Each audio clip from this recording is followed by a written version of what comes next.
Hello friend, हमारा आज का टॉपिक है कांग्रेस का लखनऊ अधिवेशन, Lucknow pact, home rule league. ये 1916 में हुआ था। इसके बारे में हम लोग पढ़ेंगे। बट इसके पिछले वीडियो में हम लोग पढ़े थे कामागाटा मारू प्रकरण के बारे में, जो कि 1914 ईस्वी में हुआ था। कामागाटा मारू एक जहाज़ था, जापानी जहाज़, जिसको भाड़े पे गुरुदीप सिंह ने कुछ पंजाबी को कनाडा भेजने के लिए लिया था। ये सब हम लोग पढ़ चुके हैं पिछले वीडियो में। ये हमारा पिछले वीडियो था। अगर आप लोग वीडियो नहीं देखे हैं तो बहुत सारा वीडियो बना दिया गया, प्ले लिस्ट में जा करके देख सकते हैं। हम लोग स्टार्ट करते हैं अपना टॉपिक। तो हमारा टॉपिक आज का है कांग्रेस का लखनऊ अधिवेशन 1916। और भी है, तीनों को पढ़ेंगे। पहला टॉपिक हमारा ये है। तो कांग्रेस का लखनऊ अधिवेशन जो 1916 में हुआ, कांग्रेस का लखनऊ अधिवेशन और भी हुआ, मगर जो 1916 में हुआ ये बहुत ही ऐतिहासिक रहा। इसके पीछे रीजन, दो रीजन यहाँ पर है, और भी रीजन है, इसको समझेंगे। बट इसके समझने से पहले ये समझेंगे कि इसकी अध्यक्षता किसने किया था। तो इसकी जो अध्यक्षता था वो अंबिका चरण मजूमदार ने किया था। पहला नंबर सवाल हमारा ये बन जाता है कि कांग्रेस का लखनऊ अधिवेशन जो 1916 में हुआ था, इसकी अध्यक्षता किसने किया था? अंबिका चरण मजूमदार ने। यह जो अधिवेशन था दो कारण से प्रमुख रहा। पहला कारण रहा कि इसमें कांग्रेस में जो 1907 ईस्वी में जो सूरत अधिवेशन हुआ था, जिसकी अध्यक्षता रास बिहारी घोष ने किया था, उसमें कांग्रेस दो दल में टूट गया था। और इसमें क्या हुआ कि कांग्रेस फिर से मिल गया, दोनों का विलय हो गया। तो ये हो जाएगा। सवाल बन सकता है हमारा कि कांग्रेस के किस अधिवेशन में, या तो पूछ सकता है कांग्रेस का लखनऊ अधिवेशन कब हुआ था, मतलब डेट पूछ सकता है, ईयर कौन सा ईयर में जिसमें विलय हो गया था। या तो कांग्रेस का किस अधिवेशन में दोनों नरम दल और गरम दल दोनों का विलय हुआ था। तो ये कांग्रेस का लखनऊ अधिवेशन 1916। पहला नंबर सवाल ये हो गया। दूसरा नंबर सवाल हमारा ये हो जाएगा। हाँ, और हम लोग को दो कारण से प्रमुख रहा। पहला कारण तो हम लोग समझ लिए कि दोनों का विलय हो गया। दूसरा कारण क्या हुआ कि कांग्रेस और मुस्लिम लीग के बीच समझौता हुआ। एक अधिनियम आया था जिसको कहा जाता है मार्ले मिंटो सुधार अधिनियम। जिसको लाने वाला था वो भारत सचिव मार्ले था और वायसराय मिंटो था। इन्होंने एक सुधार का प्रस्ताव लाया था जिसको मार्ले मिंटो सुधार अधिनियम कहते हैं। इसके तहत किया गया था कि विधान परिषद में सीट की संख्या बढ़ाया जाए, केंद्र एवं प्रांतीय विधान परिषद में सीटों की संख्या बढ़ाया जाए। और साथ में मुसलमानों का इसी के अंतर्गत था, मार्ले मिंटो सुधार के अंतर्गत ही था कि मुसलमानों का आरक्षण मिलेगा, किसमें? विधान परिषद में सीटों में। और इसी के तहत जो था उन लोगों के लिए पृथक निर्वाचन का भी व्यवस्था किया गया था।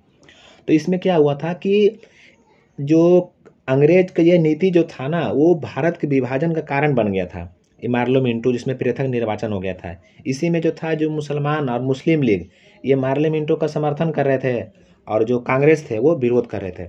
मगर इसमें क्या हुआ कि ये लोग अपने जीत पर अड़े रहे। कौन? मुस्लिम लीग, कि नहीं हमको तो पृथक निर्वाचन करना ही करना है।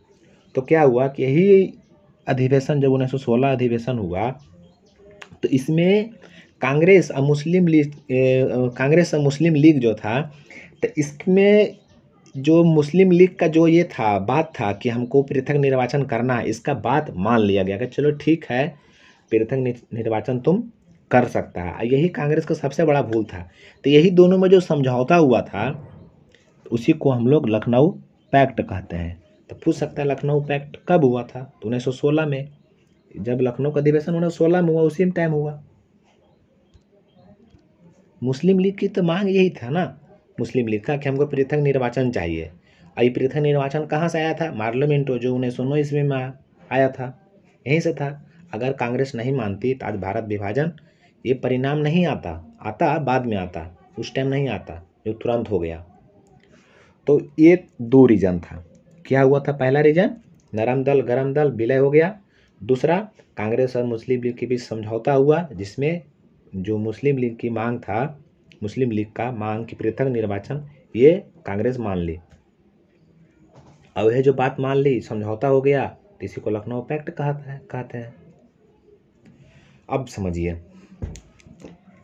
अब जो नरम दल और गरम दल दोनों मिल गया तो इसको मिलाने में सबसे बड़ा हाथ तो किसी का था। अगर किसी का सबसे बड़ा योगदान था वो था बाल गंगाधर तिलक का। और साथ में साथ कोई अगर सहयोग की मिलाने में तो वो एनी बेसेंट की, बहुत सहयोग की थी एनी बेसेंट। सवाल पूछ सकता है। देखिए पहला नंबर सवाल, दूसरा नंबर सवाल, तीसरा नंबर सवाल ये, चौथा नंबर सवाल ये, पाँचवा नंबर सवाल ये, इसमें सब के सब सवाल है, एग्जाम में आ सकता है। पूछ देगा कि कांग्रेस के उदारवादी या उग्रवादी, जिसको हम लोग गरम दल और नरम दल कहते हैं, कि विलय में सबसे बड़ा योगदान किनका था। अगर सबसे बड़ा पूछेगा तो बाल गंगाधर तिलक का, और साथ में सहयोग की थी किसने, एनी बेसेंट ने। देख रहे ना कितना महत्वपूर्ण है ये। अभी और देखिए क्या रीजन हुआ था। देखिए और क्या हुआ था कि ये तो 1916 में हुआ, कांग्रेस का लखनऊ अधिवेशन ये तो 1916 में हुआ, मगर उससे पहले कांग्रेस के दो प्रमुख नेता, और वो भी उदारवादी, दो प्रमुख उदारवादी नेता, एक थे फिरोज शाह मेहता और दूसरा गोपाल कृष्ण गोखले, इनका देहांत हो गया था 1915 में। तो इसलिए ये प्रमुख था क्योंकि देहांत हो गया था, उसके कुछ ही दिन बाद फिर ये कांग्रेस का लखनऊ अधिवेशन हुआ था।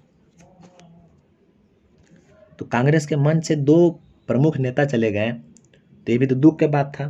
तो यही अधिवेशन में हुआ था, तो चलो बात मान लिया गया था मुस्लिम लीग का, और भी दोनों गरम दल और नरम दल दोनों मिल गया दोनों, ये भी कुछ रीज़न था। इसको तो हम लोग समझ लिए हैं कि कांग्रेस व मुस्लिम लीग के बीच हुए समझौते में कांग्रेस ने मुस्लिम लीग की पृथक निर्वाचन की मांग मान ली। यही कांग्रेस की सबसे बड़ी भूल थी, इसका परिणाम भारत विभाजन के रूप में आया। नहीं मानती अगर कांग्रेस, तो भारत विभाजन के परिणाम के रूप में नहीं आता। अब यही जो बात मान ली कांग्रेस और मुस्लिम लीग में जो समझौता हुआ, इसी को लखनऊ पैक्ट कहते हैं। लखनऊ पैक्ट के अंदर क्या हुआ था, पृथक निर्वाचन की मांग थी, वो स्वीकार कर लिया गया था।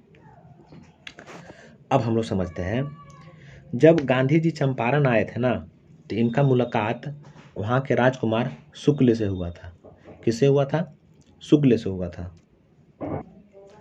महात्मा गांधी जब दक्षिण अफ्रीका से आए, तो भारत आने के बाद अगर किसी चीज़ में शामिल हुआ तो सबसे पहले कांग्रेस के लखनऊ अधिवेशन में ही शामिल हुए थे वो। किसमें, कांग्रेस के लखनऊ अधिवेशन जो 1916 में हुआ था, हम लोग उसी को पढ़ रहे हैं। तो कांग्रेस के लखनऊ अधिवेशन 1916 में ही गांधी जी पहली बार शामिल हुए थे, और यहीं पर उनका मुलाकात किससे हुआ था, राजकुमार शुक्ल से हुआ था। इसके बारे में थोड़ा सा देख लेते हैं राजकुमार शुक्ल के बारे में। तो राजकुमार शुक्ल जो थे, ये चंपारण जब सत्याग्रह हुआ था, इसमें इनका बहुत योगदान था। इन्होंने क्या किया था कि गांधी जी को तो एकदम मजबूर कर दिए थे ये, कि आप चंपारण आइए। और ये क्या कर रहे थे कि बोल बोल कर हर जगह गांधी जी के बारे में बता रहे थे, ताकि लोग इन पे भरोसा करें और इनके भरोसे पे इनके नेतृत्व में आंदोलन चल सके। सवाल हमारा हो गया, बन गया, हम लोग ये पढ़ लिए इसको। अब हम लोग और थोड़ा पढ़ेंगे आगे। तो कुछ समझ में आया। कांग्रेस के किस अधिवेशन में गांधी जी मैंने भारत कहने का मतलब हो गया कि भारत आने के बाद कांग्रेस के किस अधिवेशन में शामिल हुए थे, तो ये शामिल हुए थे कांग्रेस के लखनऊ अधिवेशन 1916। जब यहाँ पर आए तो इनके मुलाकात चंपारण के किस राजकुमार से हुई, राजकुमार शुक्ल से हुई। हम लोग ये समझ लिए। अब हम लोग आगे समझते हैं। ये तो हो गया। अब हमारा अगला है होम रूल लीग, ये भी 1916 में ही हुआ था। अब उधर तो क्या हुआ, दोनों का विलय कर दिया गया। मेन योगदान किनका था, बाल गंगाधर तिलक का। तो क्या हुआ था, भारतीय नेताओं ने अंग्रेजों से सुशासन की मांग करते हुए होम रूल लीग की नामक संस्था के गठन की। सुशासन मतलब खुद से शासन करने के लिए, कि हम लोग खुद से शासन करेंगे, तो वो अंग्रेजों से मांग कर रहे थे। अब इसके मतलब होम रूल लीग का स्थापना 18 अप्रैल 1916 ईस्वी को बाल गंगाधर तिलक ने महाराष्ट्र में किया, बेलगांव में। कहाँ, बेलगांव में। डेट याद रखिएगा कब हुआ था, 18 अप्रैल 1916 को, जब बाल गंगाधर दो को किए हैं, एनी बेसेंट भी किए हैं, उसको हम लोग आगे देखेंगे। और जब सबसे पहले या जब अगर सर्वप्रथम कोई किए तो वो बाल गंगाधर तिलक ने। कहाँ, बेलगांव में, महाराष्ट्र में जगह है बेलगांव, वहाँ।